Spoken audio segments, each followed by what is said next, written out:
Hi and welcome to yet another video and welcome to my channel. Today my video is about painting. No, not about decorating the house or anything like that. I've had enough of that sort of thing. But I'm going to talk about paintings that I've actually painted. Oh yes, you might be surprised, but I have done in the past a little bit of watercolour painting. Now we have to go back quite a number of years because I started to paint around about the around about the end of the last century, which sounds quite a long time obviously, but it's about 20 years ago. And I started to do evening classes and I read books and all sorts of things like that. And I started to do a few paintings, and what I'm going to show to you on this video are a selection of paintings that I've actually done myself. And I have a couple in the living room that I have on permanent display, if you like. They are framed and probably my favourite ones. So we're going to look at some pictures, but first of all, before we do that, I'll just go over a little bit about how this came about and what I kind of used. I'm not what you might call the logical choice to do any watercolour painting. I'm kind of not an artistic type, if you like. I'm more of a scientific type of person. But I wanted to have a go at watercolour painting. My brother does watercolour painting and all sorts of other types of painting, and I felt about 20 years ago that I wanted to do something similar. And I knew it was going to be quite difficult in a way because through school and everything else, I haven't really been a very good painter or drawer in the past. I could do technical drawing, but I've never been a person to do any sketches or anything like that. So I knew it was going to be relatively difficult to do this, and sure enough it was. One of the reasons why I probably did some evening classes. But what I did was I managed to get hold of a selection of books by a guy called David Bellamy. And no, it's not the science guy that used to be on TV. He is a painter, a watercolour, predominantly a watercolour artist, and he likes to paint landscapes and seascapes and things like that, things in nature, if you like. And these kind of pictures lend themselves to watercolour, I think. Well, that's what I felt anyway. And David Bellamy does a series of books, or has a series of books. This is one of them, and I have another one here, where he shows pictures and he gives kind of demonstrations in the book as to how you might go about painting a picture. And let me show you this one here. So if you see that, now that is one of his examples, and he kind of goes through the colours that he's used there and how he's mixed the colours. And what I do, or did at that time, was copy it. And that's predominantly what you'll see today are pictures that I've copied. What I did find difficult to do, and still do today, is to just go out, look at a landscape and paint it, or sketch it and then paint it.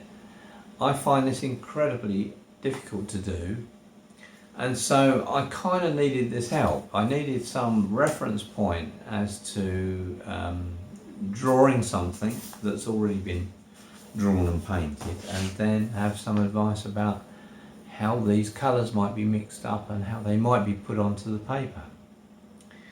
So, as I said, we're going to look at a series of pictures now. I'll kind of talk through these pictures as I show them to just point out certain characteristics, if you like.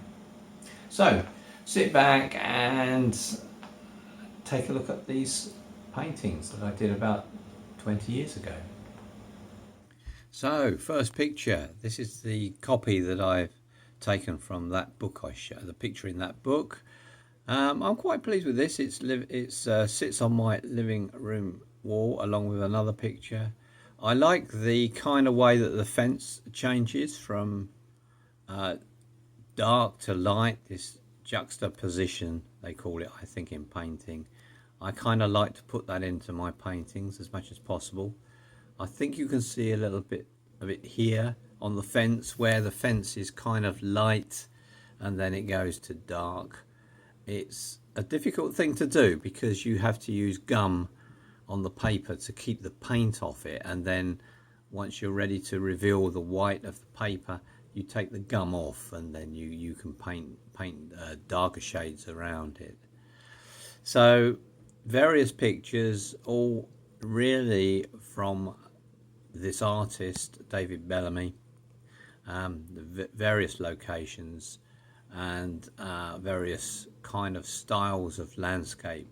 I just like to have buildings and trees, and they tend to be farm buildings as well. So this picture here with the cherries, this was the first picture I ever painted, and I've done a couple of these. I've even done them for people.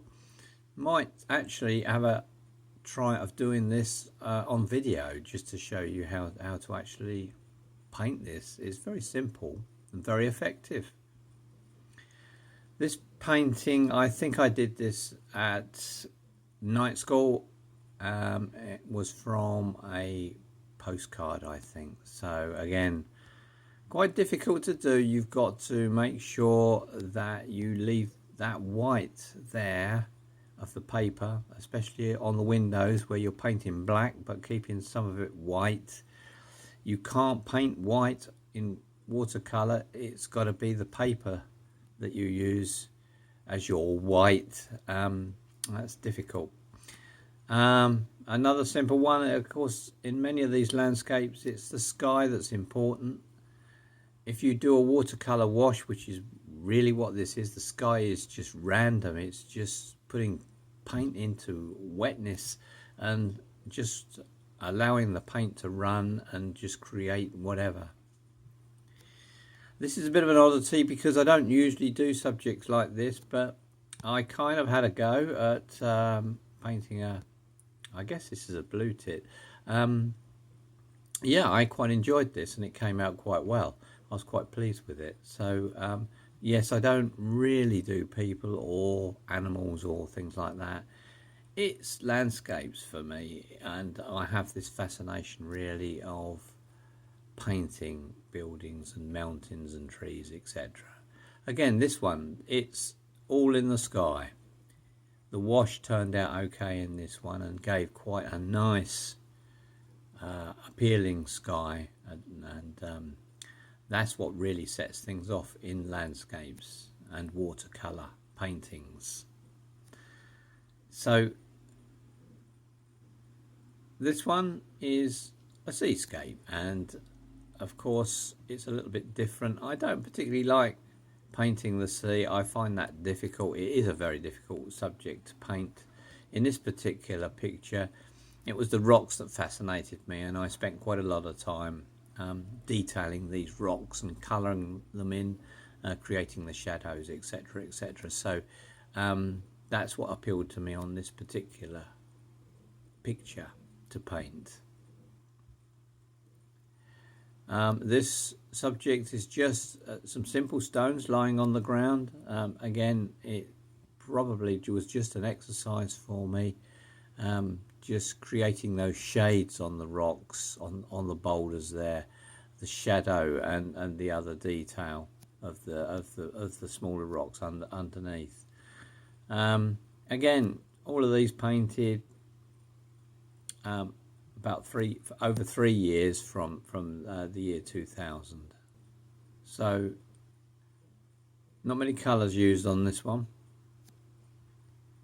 And this one I did this one in night school as well. This is pastels, so not watercolor this time. This is the only time I've actually done a pastels picture. I think it's a French scene from again a postcard, and the mauve violet plants. I'm not sure if they're heather or something else, but yeah, it came out quite well. I was quite pleased with that one. Again, some silver birch here. Very simple painting. It's all in the atmosphere, really. It's all in the background and the sky, etc., to convey the scene. Again, fence posts and things like that, and reeds. I love painting things like that. Very, very simple. The trees I like to paint always in winter. They seem to be the easiest trees to paint, and I was quite pleased with these silver birches. This one, I think this is from the Lake District. Again, you can see the screes in the background with some different colour used here on the earth to bring those big craggy boulders out. And of course the farm in the distance there, and the gate and some summer trees there. So I was quite pleased with this one as well, and a few different colours used here. And finally, just this one. They're not in any order, but again, a foggy scene in the distance, and taking your eye through to the mist in the distance. So these are my pictures. I've picked out the best ones, and of course there are lots of pictures that aren't so good. Well, I hope you enjoyed looking at a few of my paintings from the past. As I said, I found it difficult to paint these, and I have many paintings stored away that aren't very good at all. I can assure you of that. So I've just shown you the best ones, of course, and I hope you just enjoyed them. You know, it's just landscapes and it's watercolor, and that's what I enjoyed painting. And I suspect at some point I will get back to painting more. It's something I did enjoy, but I kind of got into other things, as you do, and things take over.